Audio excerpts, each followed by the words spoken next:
Hi guys, I'm back reading with Taylor. Today I'm diving into part 2, which is about what impacts your emotions. Your mind operates on the famous computing principle of GIGO, garbage in, garbage out. If you do ill, speak ill, and think ill, the residue is going to leave you sick. If you do well, speak well, and think well, the outcome is going to be well. Written by Swami, A Million Thoughts. Emotions are complex, and a variety of factors influence how you feel. In this section, we'll cover some of the elements affecting what drives your emotions. The good news is, you have some control over them. If we exclude spontaneous emotional reactions resulting from your survival mechanism, most of your emotions are self-created. They result from the way you interpret thoughts or events. However, these aren't the only elements that affect your emotional state. Your body, your voice, the food you eat, or how much you sleep also play a role in determining the quality of your emotions and therefore the quality of your life. Let's see how each of these elements impact your emotions. Section 4. The impact of sleep on your mood. The quality of your sleep and how much of it you get affects your emotional state. You've probably experienced the side effects of sleep deprivation yourself. Perhaps you felt grumpy, unable to concentrate, listless, or had difficulty dealing with negative emotions. Sleep deprivation can impact mood in many different ways. According to a survey performed on people suffering from anxiety or depression, most of the respondents reported receiving less than 6 hours sleep per night. Sleep deprivation also increases mortality risk. A 2016 study conducted by researchers at nonprofit organization RAND Europe estimated that people sleeping less than 6 hours a night had a 13% increased mortality risk than people sleeping between 7 and 9 hours. The same studies revealed that lack of sleep cost an estimated $411 billion per year to the United States economy. Interestingly, sleep deprivation also seems to reduce an individual's ability to enjoy positive experiences.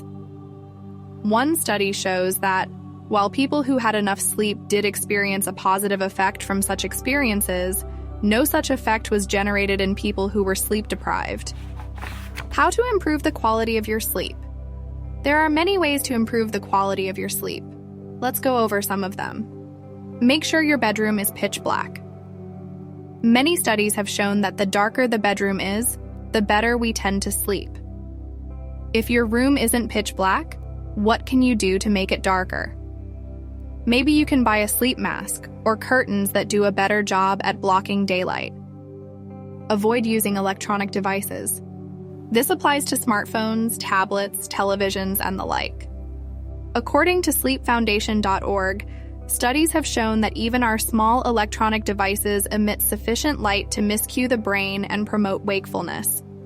As adults, we are subject to these influences, and our children are particularly susceptible. A 2014 study published in PNAS showed that melatonin, a chemical which helps regulate sleep patterns, was reduced by 50% in participants who read with electronic devices rather than books. These participants took about 10 minutes longer to fall asleep and lost 10 minutes of deep sleep, also known as REM. Participants also reported feeling less alert in the morning. If your device has a light setting for nighttime use, it may still have a negative impact on your sleep, but just test the night setting and see if it makes a difference to your sleep patterns. If you absolutely have to use electronic devices at night, considering wearing glasses that block the blue light they emit.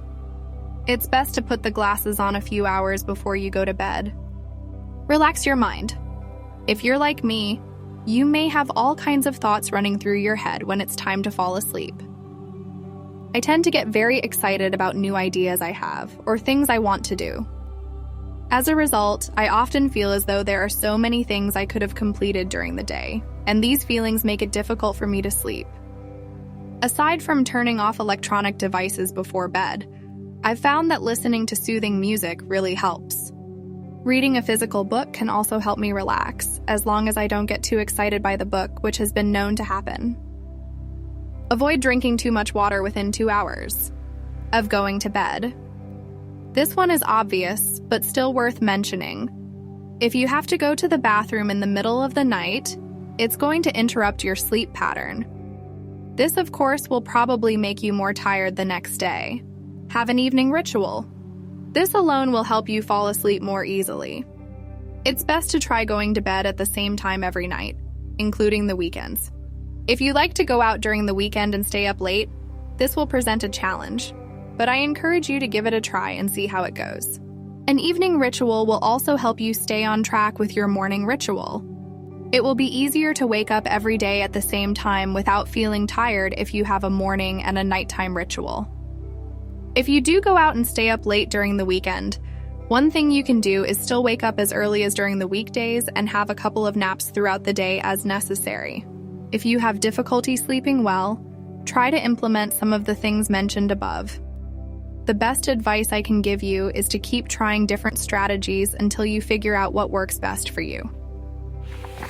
Section 5. Using your body to influence your emotions. Our bodies change our minds change our behavior, and our behavior changes our outcomes. Written by Amy Cuddy, social psychologist. Body language and body posture. By changing your body language and your body posture, you can alter the way you feel. When you are confident or happy, you expand your body and make yourself bigger. Have you noticed how men straighten their backs, expand their chests, and tighten their stomachs when they see an attractive woman?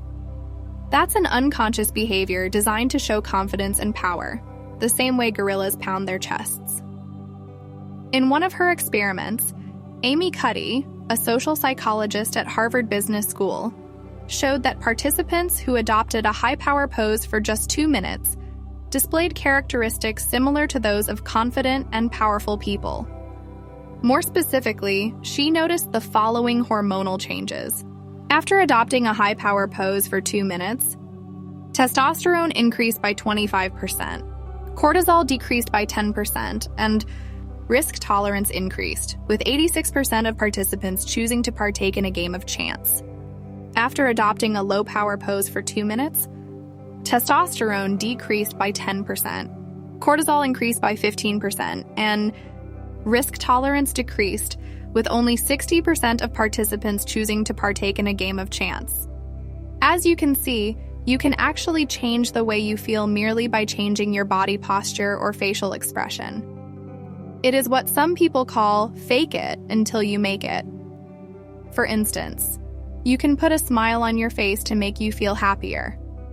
Conversely, you can negatively affect your mood and even create a depression by changing your body posture.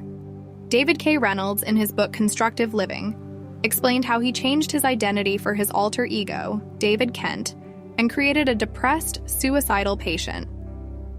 The goal was to be accepted as an anonymous patient into various psychiatric facilities to assess them from the inside. Note that he wasn't simulating depression, he was actually depressed. Psychological tests proved it. Here is how he created depression. Depression can be created by sitting slouched in a chair, shoulders hunched, head hanging down. Repeat these words over and over. There's nothing anybody can do. No one can help. It's hopeless. I'm helpless. I give up. Shake your head, sigh, cry. In general, act depressed and the genuine feeling will follow in time. Written by David K. Reynolds, Constructive Living. The benefits of exercising. According to Michael Otto, professor of psychology at Boston University, failing to exercise when you feel bad is like explicitly not taking an aspirin when your head hurts. When the time came for David Kent to bring David K. Reynolds back to life, what do you think he needed to do? He needed to change his body position. Easy to say, but hard to do when you're clinically depressed. Of course, he knew that better than anybody else. Still, he had to force himself to become physically active, despite not wanting to do so. As he started increasing his physical activity and getting busy, he felt better and better until he fully recovered. David Kent's story shows that regular exercising improves not only your physical well-being, but also your mood. Studies have shown that exercising can treat mild to moderate depression as effectively as antidepressants. In one study, James Blumenthal, a clinical psychologist at Duke University, assigned sedentary adults with major depressive disorders to one of 4 groups: supervised exercise, home-based exercise, antidepressant therapy, or a placebo pill.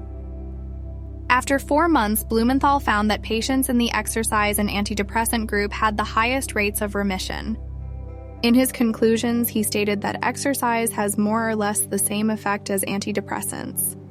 When he followed up with the same patients a year later, Blumenthal discovered that people who were still exercising regularly had lower depression scores than people who only exercised sporadically.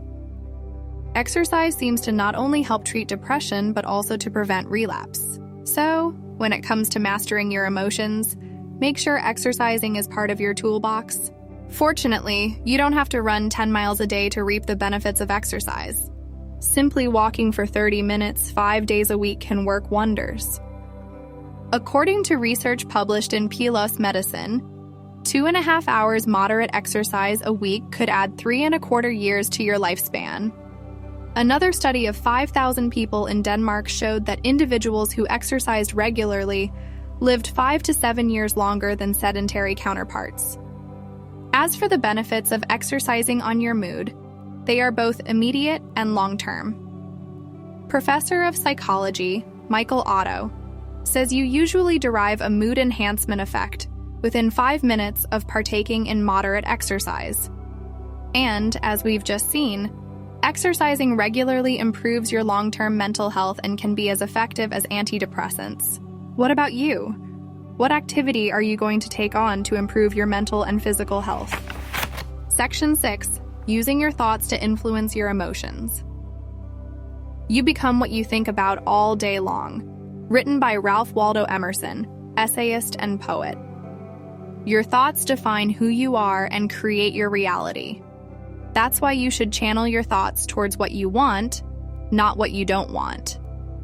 As the success expert Brian Tracy says, the key to success is to focus our conscious mind on things we desire, not things we fear. The benefits of meditation. In Buddhism, the mind is often referred to as the monkey mind, because Buddhists believe human thoughts are similar to a monkey relentlessly swinging through trees. They are all over the place and never seem to stop. Meditation helps tame the monkey and cure it of restlessness. As you meditate, you become aware of the incessant flow of thoughts popping into your mind. With practice, you learn to distance yourself from thoughts, reducing their power and their impact. As a result, you'll experience less negative emotions and feel more at peace. The benefits of visualization. Did you know your subconscious can't clearly distinguish real experiences from fake ones? This means you can trick your mind by simulating desired experiences through visualization. The more details you visualize, the more your brain will interpret the experience as real. By using visualization to elicit positive feelings such as gratitude, excitement, or joy, you can condition your mind to experience more positive emotions, as we'll see in more depth in the section Conditioning Your Mind. Section 7. Using your words to influence your emotions. Your words have more impact on your thoughts and behaviors than you might realize. Because your thoughts, words, and behaviors are all interconnected, they influence each other. For instance, when you lack confidence, you use certain words such as I'll try, I hope, or I wish. Conversely, using specific words can make you feel less confident. This also means you can boost your confidence by using certain words such as I will. For instance, saying I will change career or I will complete this project by the end of this month will make you feel more confident than saying I hope I can change career or I'll try to complete this project by the end of this month. To enhance your confidence, replace words that show self-doubt with words that display confidence as shown below. Words to be avoided. Would, could, should, might, try, hope, wish, maybe, perhaps. If everything is okay? If everything goes well? Words to be used instead. I will. Absolutely. Definitely. Of course. Sure. Certainly. Obviously. Without any doubt. No problem. The power of positive affirmations. Positive affirmations are sentences you repeat to yourself on a regular basis until your subconscious mind accepts them as true. Over time, they help you condition your mind to experience positive emotions such as confidence or gratitude. For more information on how to condition your mind, refer to the section, Conditioning Your Mind. How to use positive affirmation. Use the present tense and not the future tense. I am not, I will. Avoid negative forms like I am not shy. Instead, use I am confident. Repeat the sentence again and again for 5 minutes. Do it every single day without exception for a month and preferably longer. Use visualization at the same time and involve your emotions. Some examples of powerful affirmations. I love being confident. I am independent of the good or bad opinions of others. I am beneath no one, and no one is beneath me. I love you. Add your name and say it while looking into your eyes in the mirror, e.g., I love you, Thibaut. Awkward, isn't it? Thank you. Exercise. Use positive affirmation for 5 minutes daily. Notice words that show a lack of commitment, confidence, or assertiveness. Go over your emails before you send them and remove phrases such as I'll try, I should, I hope, etc. Replace them with I will, or something equally assertive. For the next 3 weeks, challenge yourself to avoid using words showing a lack of confidence. Additional tip. The world-famous life coach, Tony Robbins, has been using what he calls incantation for decades before meeting a client or holding a seminar. He uses both his body and certain phrases to put himself in the right state and to reach a level of absolute certainty. As you perform your own affirmations, try engaging your body as well. Remember, your words and your body affect your emotions. Section 8. How your breathing affects your emotions. You can stay without food or sleep for days, but you cannot survive past a few minutes without oxygen. While breathing should happen naturally, the truth is that many people don't know how to breathe properly. As a result, they don't generate as much energy as they could.